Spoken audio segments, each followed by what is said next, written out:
Well, you know, it just happens, you know. Hey, look, it's 30 years I've been at this game, all right? And 30 years I've been in the public eye. And it's 30 years ago that I lost my own personal anonymity. Right. And you can't get that back again, ever, okay? And it's 30 years ago that public humiliation began. And sometimes it reaches a global level. And what doesn't kill you makes you stronger. And I'm telling you right now, I'm one strong mother, because I'm right back at you. Nice question, though. We all know Mel Gibson is that one man who is who he thinks he is, right? Unapologetic. Says words that can make the woke media go bananas in minutes and could care less about what Hollywood thinks of him. Some people are going to welcome you back, and other people are going to be like, he should never come back. Why? Because of what happened before. What happened before? The remarks that were attributed to you. That were attributed to me, yeah. That I didn't necessarily make, okay? But, I gather you have a dog in this fight. Pardon me? You have a dog in this fight? Or are you being impartial? You tell me I'm trying to be impartial, I guess. Okay. Well, I'm back. And I hope it works out. And I hope people will graciously accept me back. That interview had our woke reporter absolutely trying to pick a fight about Mel's Jewish views. But Mel's demeanor? Absolute savage. And his response was quick and on the point. He's never afraid to call out anyone. About parenthood and being a parent and how far you would go. Fortunately, I've never actually been put into any circumstances nearly as extreme as this. But one has been put in circumstances where you have to step up for the defense of children and so forth. So why does Mel Gibson not give a flying F about woke Hollywood? I mean, he's that guy. The one exposing shady producers, sketchy studios, and all sorts of scandalous mess. Even make an epic reaction to Hollywood's liberal actors and their tantrums. But there was one performance this year that stunned me. It sank its hooks in my heart. Not because it was good. There was nothing good about it. But it was effective, and it did its job. It made its intended audience laugh and show their teeth. It was that moment when the person asking to sit in the most respected seat in our country imitated a disabled reporter, someone he outranked in privilege, power, and the capacity to fight back. It kind of broke my heart. Isn't it such a privilege, Meryl, just to be an actor? And here you have a rich, entitled person describing herself as an outsider, an outcast, a pariah, which is, of course, exactly the opposite. I guess, look, she doesn't like Trump. That's totally fine. Lots of people don't. You're allowed to feel that way. But what I was so struck by is she was telling a crowd exactly what they wanted to hear. She was saying things that are totally uncontroversial within the context she was speaking. That's the least courageous thing you could do. I mean, and you're seeing people jump up and say, wow, she's speaking truth to power. Really? To be in a room full of rich Hollywood liberals and say liberal things? I mean, it would be really interesting and cool, by the way, if she were to stand up and say something they disagreed with. I mean, that would be a moment where you could say, wow, you know. I just joined the NRA, ladies and gentlemen. Exactly right. On another occasion, our good friend Mel was caught at the airport when a TMZ photographer asked about his political leanings. The president is being voted on in days. What's your thoughts? Oh man, that's a big question. What's wrong? I don't think it's going to surprise anyone who I vote for. Well, so I mean, I'm gonna guess. We go in. Yeah. I'm gonna guess. Trump. Is that a bad guess? I think it's a pretty good guess. Mel didn't just give the photographer a simple answer. No, he made it clear he's not back in the left-wing crowd and definitely isn't gonna toe the Hollywood woke BS by dodging those questions. In this brief interview, Mel wasn't even asked about the Democratic candidate, but he still chose to share what he thought about her with everyone. Well, what do you think the world will be like in a second term with a President Trump's second term? A lot of people I know what it'll be like if we let her in. Yeah. Oh, really? And that ain't good. Yeah. Mel didn't just stop here. It took him just 12 seconds to completely destroy Madame Vice President. Well, miserable track record, appalling track record, no policies to speak of. Yeah. And the border, right? And she's got the IQ of a fence post. He's a no-nonsense man, and he's not ready to stand the woke nonsense Hollywood prefers. The right-leaning crowd loves him for this, because Mel's ready to drop the truth no matter the fallout. And that's exactly why Hollywood wants to cancel him. They don't like celebrities who dare to speak the truth. And how are we supposed to know the good guys from the bad guys? Well, we were given a standard by which to judge them. You know, by their fruits, you'll know them. By their fruits. Anybody seen any good fruit lately? Well, it's tough. And look, I'm a pretty sinful guy. I mean, I'm as venal as the next guy. But I know the difference between a shepherd and a hireling. And I think that the vast majority of these bishops are just a bunch of hirelings, you know.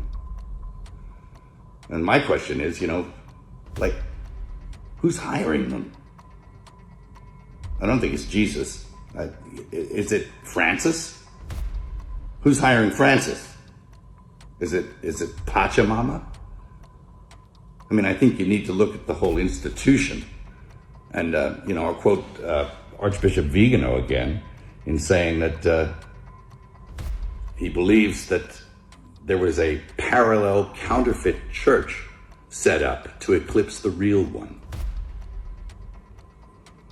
He's suggesting usurpation or an inside job. It seems that way. We know how hard he pushed for The Sound of Freedom in 2023. The movie did a brutal one on woke culture. The movie was unapologetic and the mainstream media couldn't keep their mouths shut about it. It exposed the industry's vulnerable exploitation of our children, organized by a complex international pedo ring. The fight to end child trafficking is a worldwide movement that requires collective effort and a united front. This is just the beginning. They even tried to shut the movie down, claiming it fed into QAnon theories. And The Sound of Freedom does focus on a real issue of sex trafficking. But that theme, it's sort of like that kernel of truth that feeds the QAnon conspiracy theory. Tell us how those two things work together. Sure, and the most durable and the most believable conspiracy theories are not entirely false. There's something in them that is true and the rest of it is false, but the believers point to the one true thing and they say, oh, you don't believe that this particular thing is true. In terms of child trafficking, we know trafficking is real. We know it has real victims. No one is denying that. But these films are created out of moral panics. They're created out of bogus statistics. They're created out of fear. And with something like Sound of Freedom, it specifically is looking at QAnon concepts of these child trafficking rings that are run by the high-level elites, and only people like Tim Ballard and only people like Jim Caviezel, and by extension, only people like the ticket buyer can help bring these trafficking rings down. By the way, this movie was they actually have footage of everything that happened of Tim Ballard because it happened. Did you see the movie? I saw the movie. Oh, you saw it? Wow. I saw the movie, and I was telling Pat, some crazy moments are where they actually had footage, undercover footage or surveillance footage of people in third world countries and stuff going up to people like a kid wanders in the street, they grab them in a van and they're gone. It's not a conspiracy. But Sound of Freedom? Just the tip of the iceberg. Mel's upcoming movie, The Passion of the Christ 2, dropping on April 18th, 2025, is about to be a bombshell that'll bring some sanity to Hollywood, disrupting its woke ideologies, especially the entertainment industries, and its entire woke liberalism. We're in competition right now because they are trying to normalize the devil. They are trying to populate. The devil is on the main stage at award shows and in every video and signs and symbols. And I said, you know what? We need to stop treating our relationship with Jesus like the little buddy that you talk to before you go to bed at night. Yeah, they going above and beyond to promote the devil. And it's pissing me off. Because the devil worshipers used to be real secretive, going down in the basement, this secret world. Now they just they on the device too. Believe that. Yeah. Mel Gibson sees Hollywood, which is supposed to be all about the truth, placing different woke ideologies over art. This is why they are quick to make remarks over the type of movie he makes, rather than focusing on the message the movie talks about. And by the way, isn't Disney a kids channel? Isn't it like about kids and protecting kids? So why wouldn't you want to protect kids worldwide. Isn't that kind of weird? Perhaps they don't really want to. According to Mel, woke culture is just a distraction. It's not about fighting social injustices. It's all smoke and mirrors to keep people from seeing what's really going on under the surface in Hollywood. Let's not forget when he passed a message, but insisted he wasn't going to give names. There's a producer I know, successful producer. I will not mention names, but his whole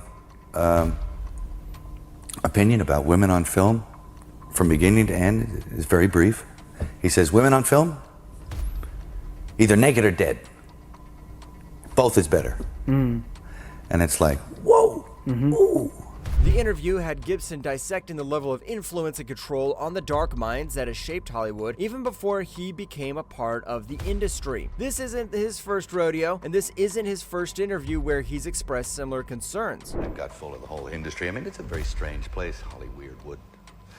But it's an odd place. And you imagine all these horror stories there that you think, boy, it seems as if I'm being sacrificed over here. No, that couldn't be true. And then you realize that it is true.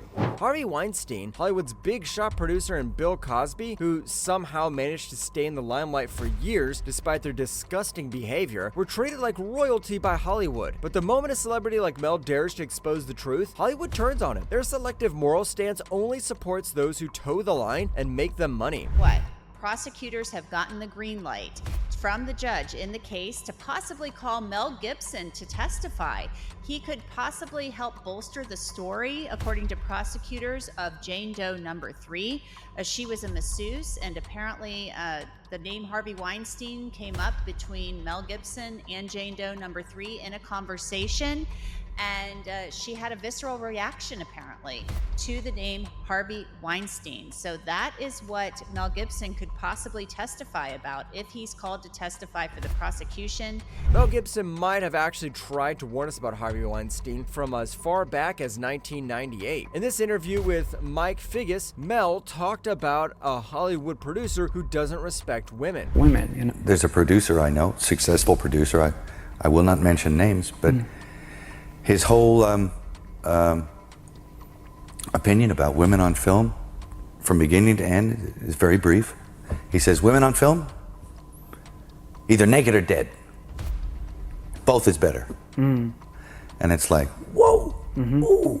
Interviews like this one are the reasons why Hollywood is always quick to demonize Mel Gibson. The woke media tries to cancel him for exposing uncomfortable truths, which lands him square in the middle of cancel culture. I think it is moving forward. I think that light has definitely been shone into the dark regions, and it's painful, but it's a necessary thing for change. So there you go. The interview with Lithgow shows Mel's frustration about accountability, double standards, and the role of power in Hollywood. Yeah, you can't help. It's an incredibly difficult thing to talk about in the context of a comedy interview. Yeah. Because there's very little that's comic about it. Yeah. You're seeing lives destroyed, but you're also seeing lives that have been deeply troubled for years, and this. And it's kind of a tragic healing process. It's a big upheaval. I mean, I've never seen Hollywood quite so shaken by anything. It's a little late. So we'll see how it all shakes down. Hopefully it clears the air a little bit. After Lithgow expressed how badly Hollywood has been shaken, Will Ferrell steps in and points out that the stories of abuse victims aren't discussed enough. Well, I mean, I think everyone's hopeful that this is like a real turning point, and that people are learning from this. People, that it's the only silver lining in all of this is that it feels like victims of this abuse are feeling safe enough and bold enough to come forward and tell their stories, and we need to continue to have more of that and eliminate it altogether. Do you agree? Completely. Well said. Will Ferrell and the other actors were very careful when picking their words when the conversation shifted to sexual misconduct in Hollywood. But Mel's been the most open guy in the room. He's been talking about this for years, and now it's all coming to light. You, a little under the scrutiny of the media, saying things, taking pictures and stuff. How does someone live with that and not feel like you want to go and knock someone's face for what they wrote? If you ask most people what their number one fear is, what do you think it is? Most people's number one fear is public humiliation, okay? give a fuck anymore. I'm not afraid of it because I've had plenty. And now it's just time for me to say I'm tough, because what does not kill you makes you stronger. Always. The truth about Hollywood is brought to the forefront with courageous figures like Mel, but you know, Hollywood doesn't like that. They'd rather protect their woke culture than reverse the ugly truths underneath. Sylvester Stallone, another OG in Hollywood, has even stepped in to support and praise Mel Gibson for being one of the most insightful people Hollywood has ever had, which stands in stark contrast to the narrative pushed by the woke media. I've known Mel Gibson a long time. He, besides being an incredible actor, he's also just a very intelligent, sensitive, insightful human being, which is rare to find all in one package. Typically, Mel is often portrayed in a much more negative light, and Stallone's statements highlight the real divide between the truth of Gibson's character and the distorted portrayal of him by certain media outlets. Remember how Sound of Freedom got shelved for 5 years? Disney brought 21st Century Fox and put the movie on the back burner. Yeah, Mel, by the way, this movie was made 5 years ago. I don't know if you guys... Yeah. This movie's old. Now which movie? Sound of Freedom? Yeah. Nobody wanted to put it out. Go ahead, Lauren, go ahead. Well, it was made by Fox before the Disney acquisition. So then Disney, they essentially didn't release it. They didn't want to release it. They sold it to this other studio, and the studio actually had to crowdfund to get a theatrical release. So that's kind of what's ironic about the fact that it did beat Indiana Jones, at least for one weekend, is that this could have been money going to Disney, but it's also kind of suspicious. Why didn't Disney want to release this movie? Was it not in line with their branding? Despite significant criticism aimed at the film's actors, producers, and studio, even attempts to have the movie censored, Sound of Freedom, starring Jim Caviezel as a man rescuing 2 children abducted in Honduras under the false promise of modeling and TV acting jobs, challenges Hollywood's typical narrative preferences and raises issues the industry might prefer to downplay. For Mel Gibson, what's happening in Hollywood is straight up madness. Hollywood's woke system is broken, and he doesn't care about what Hollywood and whatever its woke ideology may be. You know, I had a whole bunch of weird paranoid suspicions about what the hell was going on because there was a lot of stuff I couldn't understand. Right.